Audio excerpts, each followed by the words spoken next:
Morning. Good morning, everybody. I just thought I'd say a little hello before I handed you over to Marcus. Show them your T-shirt, first of all. I'm not a anchor man. Isn't that great? I'm a wanker man. Anchor man. Morning, everyone. Welcome to Saturday Moaning, as we've now called it. Yeah. Have a Saturday moan. Obviously, we're going to be talking about the news and what's in the news, Iran, Israel. But here's Nads. You're heading off to I meet am. Lady Tits. I haven't announced it yet. Oh. Don't know who the fuck that is. I'm off to see The Wizard? I'm off to see the Fab Four. The Wizard. And you know what? You are the Fab Four, so you're going to meet the other three. I'm going to try really hard to have a proper phone break. Good. Because I'm not well with it. My addiction to the news is too much because I'm too frantic all the time. You know what happens when you have a phone break? I'm going to try so hard. What? A family catastrophe always happens. Yeah, it always happens. As soon as you can't get hold of her. When the kids were little, it would always be something like they've been sick in their hair and they were on the way to school, and how do you get sick out of hair in a car? Yeah. Or I was just trying to put their hair in pigtails. Of course, the big news today is it's, for those of you who know the channel and are followers, it's Nanny Di's birthday. Happy birthday to you. Happy birthday to you. Happy birthday, dear Nanny Di. That's my mother. Happy birthday to you. You don't get Eamon Holmes saying happy birthday to his mother on GB News. What you do get is him falling off his chair. What a funny clip that we never actually saw because it all happened off camera. Happy birthday to my dear Ma. I'm seeing you soon. Mum. Happy birthday, Nanny Di. The amount of drugs you've taken, you should no way, shape or form have made it to 75. Though, to be honest with you, a little bit like William Burroughs, you're probably preserved in aspic. So, big happy birthdays to you, Ma. Oh, that's so nice. The window's been open. Obviously, it's Saturday. Obviously, we've come off the back of an incredibly intense Friday. Maddie is in the room. It's Father's Day this weekend, little Maddie. Hey, little Maddie? What? I didn't mean to infantilize you. Hi, Mads. Hope you're well, sweetie. Hope you had a good night. I hope you danced at Lunasa really well. So, yeah, it's a big day today. It's my mother's birthday. 75. She is! That's our eldest, my firstborn, my baby girl. Dancing in Lunasa. Yeah. And hi, Paddy. She must be Paddy. Yeah, hi, Pads. Hi, guys. Hi, the Padsters. Hey! Anyway, okay. So, obviously, the big news today was the biggest provocateur in the world, Israel, attacking Iran. There's no other way one can kind of skin this. Everyone's trying to say self-defense. Everyone's trying to say that Iran is an existential threat to Israel. The only thing that's an existential threat to anyone is Israel is an existential threat to everyone else in the Middle East, basically. It's just about flipping, you just have to look at it ever so slightly through a different lens and you realize, oh, hang on a minute, we're being completely taken for fools. So obviously we're going to be talking about that. That's threaded throughout most of the news. It's an evolving news story. It's potentially evolving into the biggest conflict in the Middle East. Hey, Mads. Oh, everyone's saying hi. And lots of happy birthdays to Nanny Di too. Oh, you're going to see Pulp, Laura Spencer. Fantastic. Oh. Anyways. So we're going to be talking about that. And we are going to be so really most of the journalists, most of the news outlets are throwing all their effort behind the Middle East crisis. So, of course, there's always a moment where you look at the rest of the papers, you go, oh, there's not a lot there, is there really? Who was caught up in the floods and thunderstorms yesterday? God almighty. Something like 30,000 lightning strikes, which we're going to be talking about in a bit. 30,000. Me and Nads were lying on the sofa, as you do, watching Below Deck at about, I don't know, midnight. My God, it was, oh, you got caught in it, did you, Mads? Lightning through our fucking now wonderful kind of, what are they, skylights? It was brilliant. Kathy Hyde, nope, it was rubbish. I saw no thunder or lightning, Russ. Oh, Russ, mate. Thanks for your message underneath the, if you haven't, go and check out Tree Dwellers 2. If you need what we try and provide you with is an up close and personal magnifying glass against the awfulness of the news, the mainstream media, and how much we're being controlled and conned and lied to. But we also try and entertain you. So there is no Curly Cooks of Croydon this morning. But there's a couple does tree dwelling, which is quite sweet and lovely, which landed last night. And there's going to be another one that lands today or tomorrow. It's Father's Day tomorrow too. Kind of a mixed bag, that, isn't it? Some people have shit dads, some people have no dads. insofar as they've left. And of course, it can be a sad day if people have lost dads. So, but it's Father's Day tomorrow.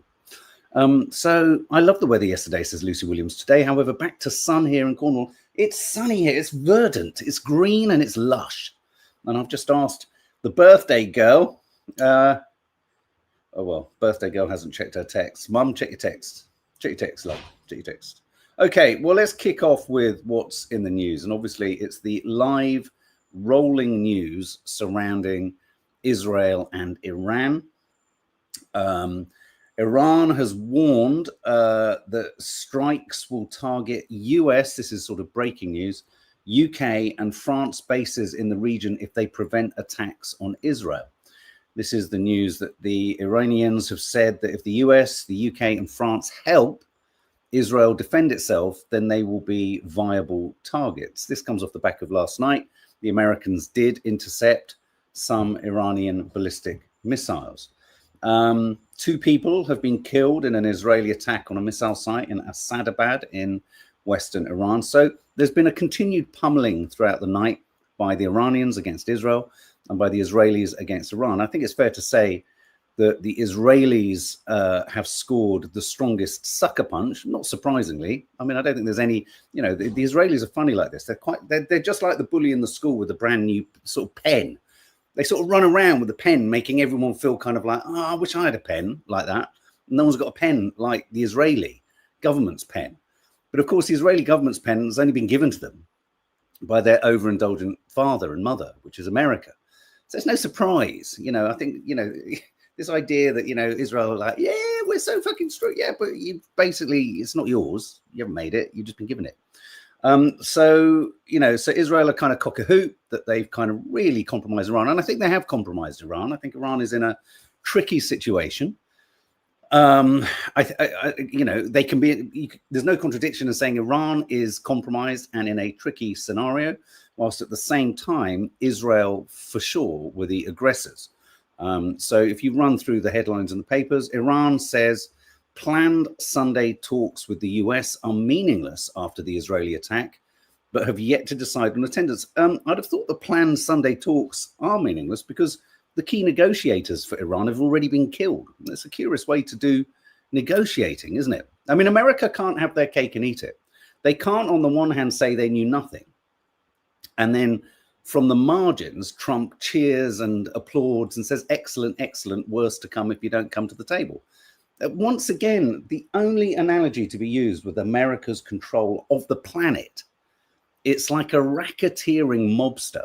I mean, boy, oh boy, if we didn't know that Trump's art of the deal was based upon his mobster-style leverage skills in being a property magnate developer in New York, everything he's doing now tells you that.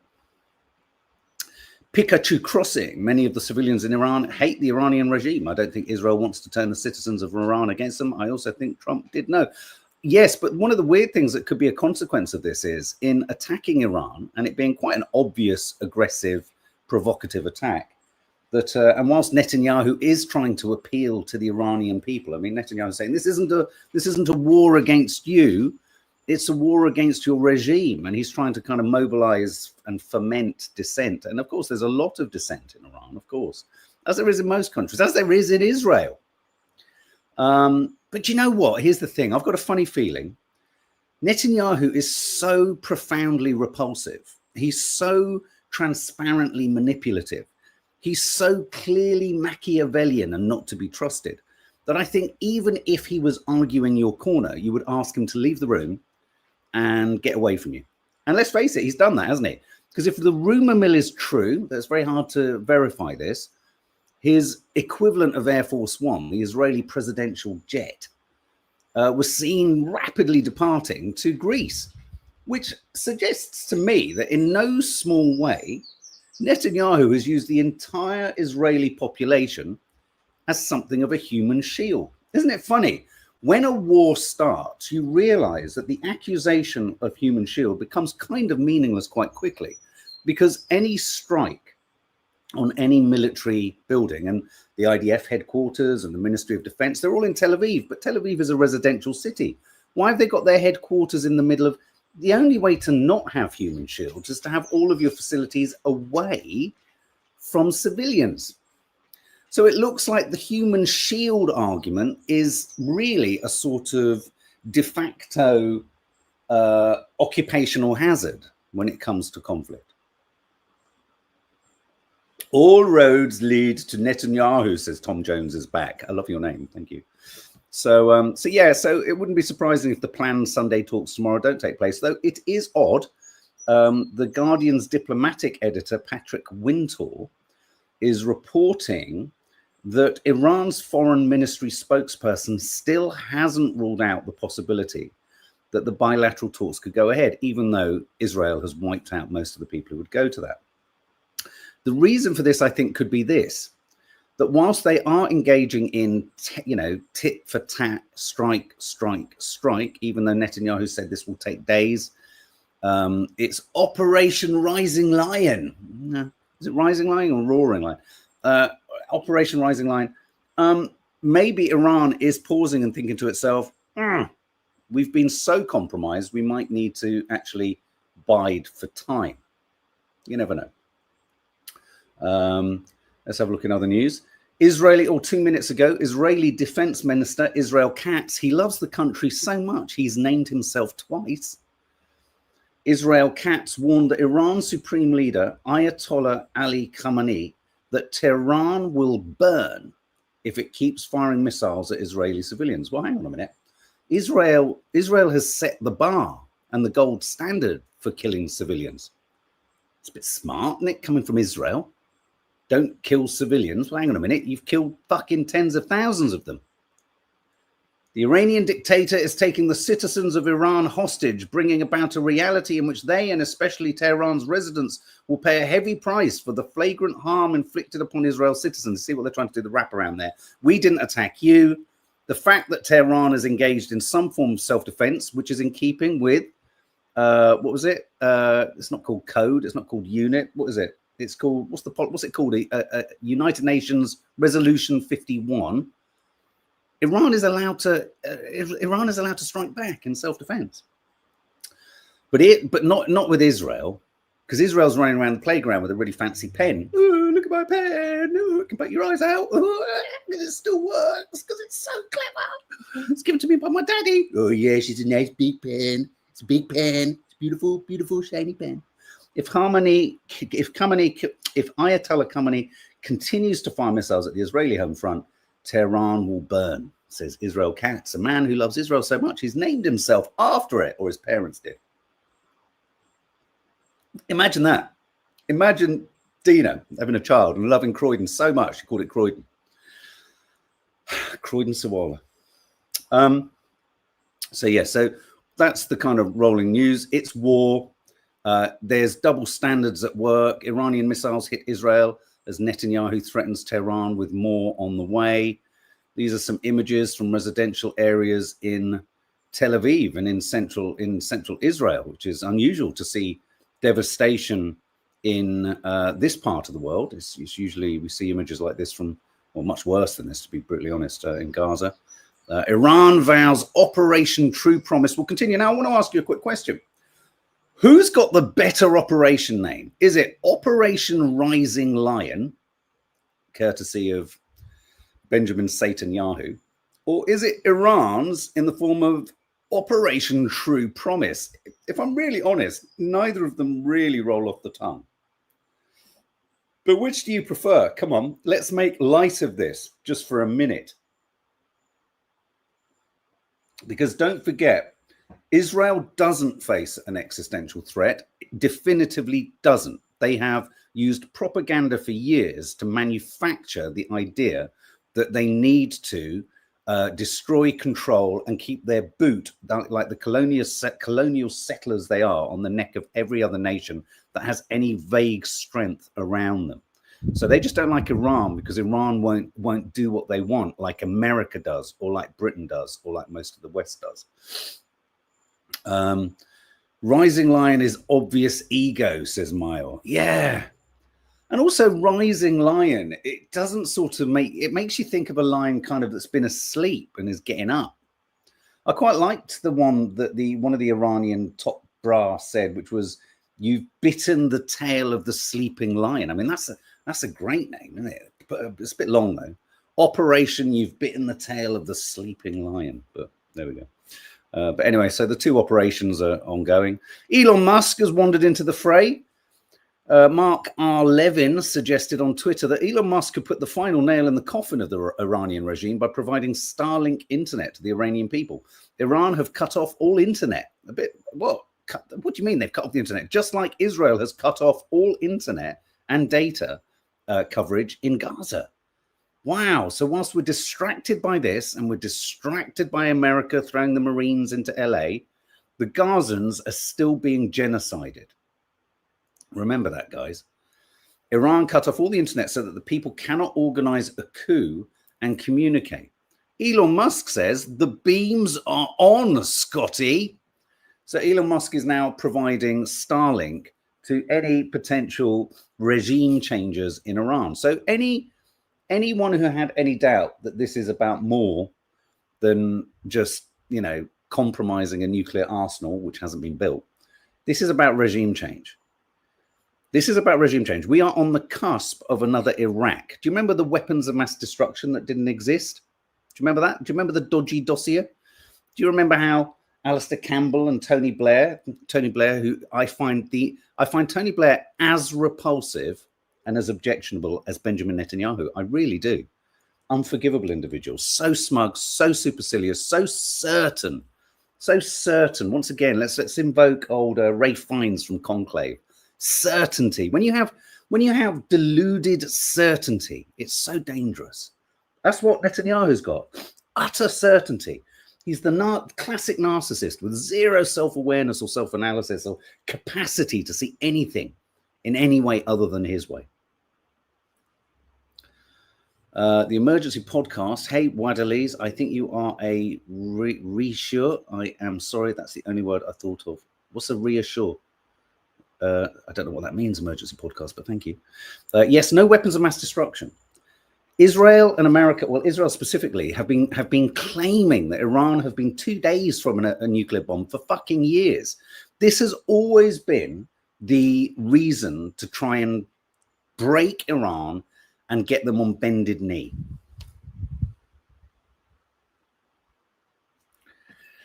Treasure. Thank you, Rachel Pickard. Thank you very much, the Emergency Podcast. So Elon Musk has chimed in. Iranian missile strikes the IDF headquarters in Tel Aviv.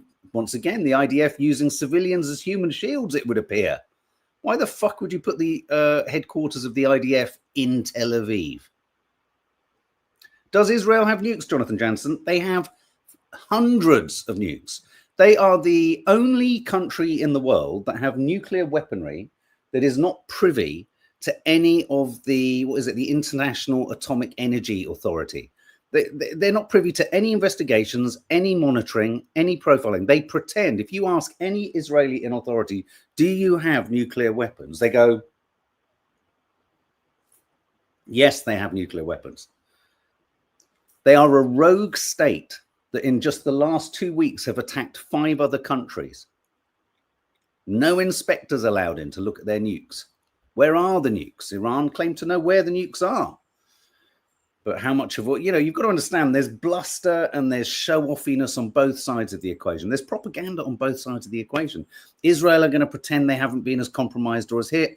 Iran is possibly going to say they've been more hit than they are, though they've got to be careful there, because otherwise then, although maybe what they're trying to telegraph out to Israel is we're really weak and we can't and we're desperate for help.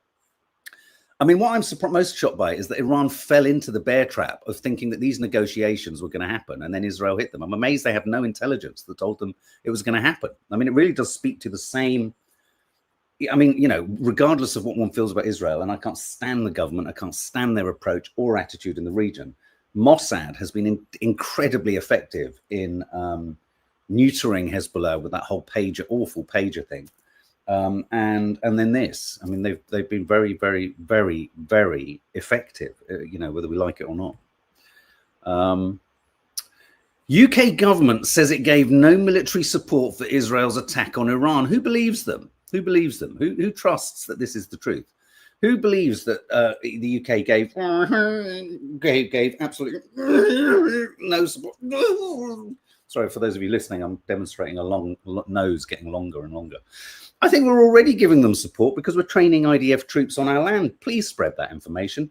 Everyone who goes to my Instagram post literally and reads it or hears it cannot believe it. People are like, I can't shake this thought. We're training genocidal, selfie-taking snipers. We are. Lee Jordan, utter codswallop. I love that.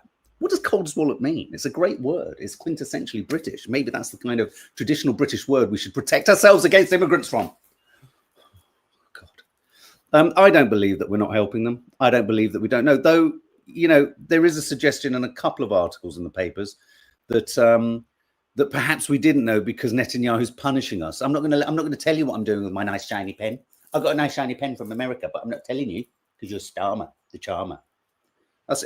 I mean, this dealing with absolute fucking cretins. This is a great story. This story is I think funny. Well, it's desperately worrying because it's so funny. This is the story. Let me read it to you. The timing of Israel's plan to attack Iran was top secret, but Washington pizza delivery trackers guessed something was up way before the first bombs fell. This is a brilliant story. About an hour before Iranian state TV first reported loud explosions in Tehran, pizza orders around the Pentagon went through the roof, according to a viral X account claiming to offer hot intelligence on late-night activity spikes at the US military headquarters. As of 7 p.m. Eastern time, nearly all pizza establishments nearby the Pentagon have experienced a huge surge in activity, the account Pentagon Pizza Report posted on Thursday. Not confining its analysis to pizza, the account noted 3 hours later that a gay bar near the Pentagon had abnormally low traffic for a Thursday night. And this probably pointed to a busy night at the Pentagon. So you don't need Mossad, you don't need intelligence teams, you don't need secret services. You just need to check the Deliveroo app and and the busyness of pizza takeaway delivery companies around the Pentagon to know that there was something afoot. I just find that so funny, human behavior. Starmer is a Trotskyite. Starmer is an absolute shameful embarrassment to just humanity. But yes, it's a yeah. Anyway, on the notice, on the point of are we complicit? I'm now going to play you a clip. I know I have to pre-warn you whenever we play Benjamin Netanyahu because he's so horrible and supercilious and just passive aggressive. Everything about him is just horrible. Starmer is so automaton and robotic. And Lammy is just, it's just a whole other heap of horror. But here's Lammy delivering some really pithy, some familiar words in amongst what he's got to say about the crisis, posted on X earlier today. A moment of grave peril. Oh, God. Who writes this stuff for them? Shoot the writer. This is just terrible. We're at a moment of great peril. I mean, why say it? I mean, they use language that's so simplistic. It's like fucking watching Noddy. In the Middle East, and we are urging restraint. Okay, urging restraint. Why haven't you? What? I tell you, what could have transformed all of this is if anyone at any point had said to Netanyahu and urged him to show restraint in every single act of aggression that he's engaged in up until this moment. But no, at the moment that Israel attacks Iran, rather than Iran being able to call in the United Nations sanctioned response of self-defense, which, let's face it, Israel uses the term self-defense every 6 seconds, everyone should now show restraint. So when Israel punches people, it's fine. But if anyone wants to punch back, you've got to show restraint. So the only people in the Middle East who are not allowed to demonstrate or engage in any form of self-defense, it would strike me, is every single Arab nation in the region, every single Arab person. You're not allowed to engage in self-defense, because if you do, it presents an existential threat to the existence of Israel. I would argue that the only country in the region that is an existential threat to the entire region is Israel and its foreign policy.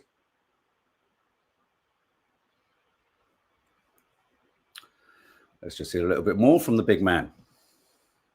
And de-escalation. We have long understood Israel's need to protect its people and security.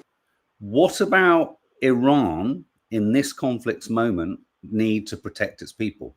What about Gazans need to protect its people? I've said it many times before without needing to tiptoe around the dodginess of Hamas being a proscribed terrorist group. If you're a dad, a Palestinian dad, and your family is being attacked, and you can see snipers shooting at you, and you dare to resist against them in some way to protect your family, you will be characterized as a terrorist.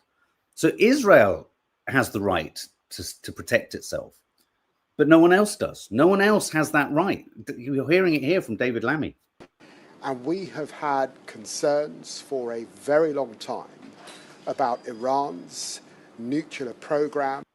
What about concerns about Israel's not nuclear program, but Israel's nuclear arsenal? What about the fact that Iran is looking at nuclear energy in a sort of potential step towards climate change as an economic way to generate energy? You know, there's always the risk that anyone could develop a nuclear bomb, but isn't the very rationale behind a nuclear weapon? Look at Pakistan, look at India. It's a nuclear deterrent. You can't pretend that the nuclear deterrent rationale works, but only in certain instances. If you have nuclear weapons on the planet and they're called a nuclear deterrent, the unfortunate fact of the matter is, whether we like it or not, anyone and everyone that can do it is entitled to them. That's the genie that we've let out of the bottle. That's the cat that's been let out of the bag. So to stand there with this double standard of saying we are concerned about Iran's development and enrichment of radioactive materials, and yet we hold no torch or fire to the feet of Israel, their weaponry and their nuclear arsenal, is deeply hypocritical. And their enrichment. And we have been engaged with Iran alongside France and Germany for many months. As were Iran, who were clearly taken by surprise because they also thought they were going to the negotiating table this Sunday, which means that Israel's unprovoked attack is even more provocative and even more of a breach of international law, which you should be condemning, David Lammy. Dealing with that problem and working with the United States, who are engaged in talks and discussion with Iran at this time. They are, but then they sanctioned the killing of most of the people they were in talks and discussion with. I wouldn't want to enter a really boring, at services on the M4, sort of, what's it called? A sort of, what they call a room where you go in for kind of, conference. I wouldn't want to enter a conference hall with the Americans, knowing that they could kill us the minute we've walked out of the negotiating room. But we are urging diplomacy, restraint, and stepping back from any wider regional conflict. Then maybe you should suggest to Israel that they stop attacking nuclear fixtures in Iran. Do you remember when Russia attacked the one in Ukraine? The whole world kind of fell off a cliff edge, understandably, and rightly so. We were all like, oh my God. But when Israel hits a nuclear site or installation, everyone isn't worried. I wonder why Netanyahu has been flown out of Israel. I wonder how Israelis feel about Netanyahu. Like a fully fledged chicken being flown out of the country. Curious, isn't it?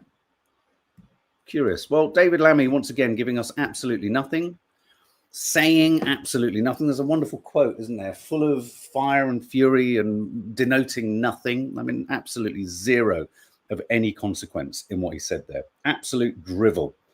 Drivel. Embarrassing.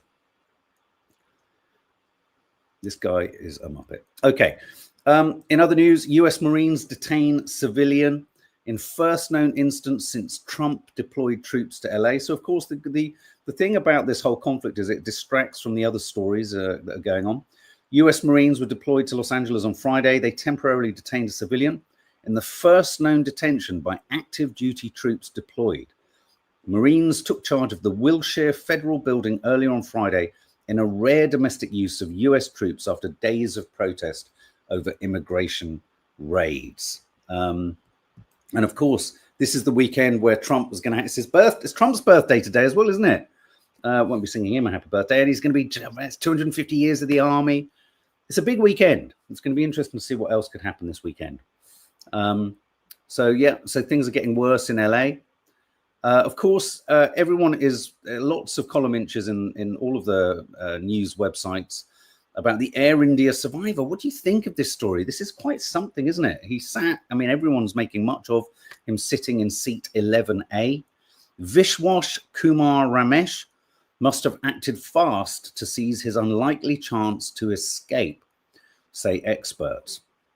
I think it sounds like, from what he said, that he immediately pulled upon the emergency door just prior to explosion. The fact that he escaped, and then there was the footage, obviously, of him staggering almost, walking around the debris of the aftermath of the crash. Understandably, kind of disorientated, seemed quite sort of distressed and distressed. But I mean, good God, the survivor's guilt that he's going to feel. Quite something. Ramesh's seat, by all accounts, had space rather than seats immediately in front of it, which may have given him more room to escape than many of his fellow passengers. It may have also meant that while the passengers in front of him may have been crushed together on impact, he avoided that fate. My suspicion, says Professor John McDermott, Register Chair of Safety, my suspicion is that because of the nature of the impact, he was in a strong part of the airplane at the front edge of the wing. There is not just the fuselage, but the extra structure of the wing to protect from the compression of the fuselage. It's possible that the impact loosened the door, and so he could kick it out and get out. Wow. But they say that even though before he could even consider his escape, he had to have the luck to survive the impact of the crash. I mean, it's just staggering, isn't it? It's just staggering. And so there's his survivor's guilt, but then there's other stories like this young woman here who, this is Bristol students' miracle of missing doomed Air India flight. This is quite something. Let me just pull the story up. This is Bhumi Chauhan. She was a student. She described the miracle of missing the Air India flight because she was stuck in a traffic jam on the way to the airport. I mean, this is the thing, isn't it? It's the sliding doors moment. And I think we've all been haunted by, I certainly have, the footage of the gay couple doing what we've all done in airports, a bit of chit chat for your social media, for a vlog, for an Instagram post. Oh, how's it been? Oh yeah, chat. And little did they know that minutes later or half an hour later, they would perish in a flight. And then, but imagine you miss a flight. You miss a flight, or you, like the guy in seat 11A, you survive. Just so shocking. So shocking. He'll probably trip and go, that's not very nice, Sandal. Yes, Ash, his brother did die. You're absolutely right. He did. In other news, emotional David Beckham finally gets his knighthood after years of being snubbed and describes it as truly humbling as he joins Luke Littler, dartsman, and Claudia Winkleman on the King's birthday list. But there's old Beckham looking, but he was very aggrieved, wasn't he, some years ago when he didn't get the knighthood. Can he demand a knighthood? I mean, is that all right? I mean, I'm not saying he did. He claimed that the emails were, tampered with. But, why am I being given a knighthood? I suppose when you are David Beckham, if anyone can demand it, maybe Beckham can. Who thinks these are just out of date and all that kind of stuff? But I tell you what, one thing we are incredibly proud of, let's just move on, is obviously we've got Claudia Winkleman. We've got Gary Oldman. But look, we have Luke Littler. We have our very own Helen. Titty Gritty, one of the Fab Four. And there she is with the King Charles. And she has been awarded an MBE for services to cancer awareness, cancer support, her checking the boobs campaign that saved so many lives. She's just a remarkable woman, and we've now dubbed her Lady Tits. That's what she is. She's Lady Tits. No one's going to be sort of up to muster for Lady Tits. Brilliant news. In other news, Kanye sensationally crashes Diddy sex trafficking trial, but then storms out after being pushed into an overflow room. I think he wanted front seats at the Diddy trial. Here's some footage of him arriving. All in white, I suppose to suggest he's pure and innocent in every capacity. He was there he just wanted to go and watch. He wanted to be in the presence of Diddy. So he goes in. This is him going in. I don't know if you can hear me under that. He goes in, takes his belt off, which is always a bit of a worry, isn't it? Oh no, someone else is taking the belt off. He's going through security. And then he leaves. He's like, I'm not going to go in there if we've got to be put in an overflow room. He sort of hovers, doesn't he? He sort of hovers. Isn't it brilliant for Titty Gritty? It's just brilliant. That's old Kanye. As I said earlier, flood and thunderstorms warning after UK hit by 30,000 lightning strikes. Oh my God, I love that shit. Who still wonders at thunderstorms? I just love them. I just love being in it and in it raining and all that sort of stuff. Weather warnings for thunderstorms today. If you're in Norwich, be very careful. Star Wars boss calms fan concern as original cut disliked by George Lucas's screen. Very clumsy title. Basically, the original screening, for any Star Wars fans, the original print of the very first Star Wars was shown at the BFI. And it was a cut that George Lucas was unhappy with, mainly because it's the one in which Han Solo shoots Greedo under the table, which then George Lucas changed in later iterations to Greedo shooting Han Solo, or trying to shoot Han Solo, because he wanted to make Han Solo less kind of morally dubious.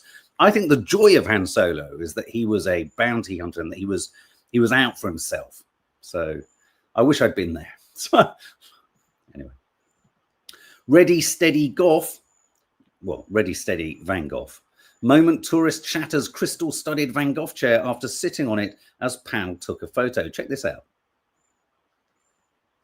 So he goes to sit. That's a sort of Swarovski Van Gogh chair.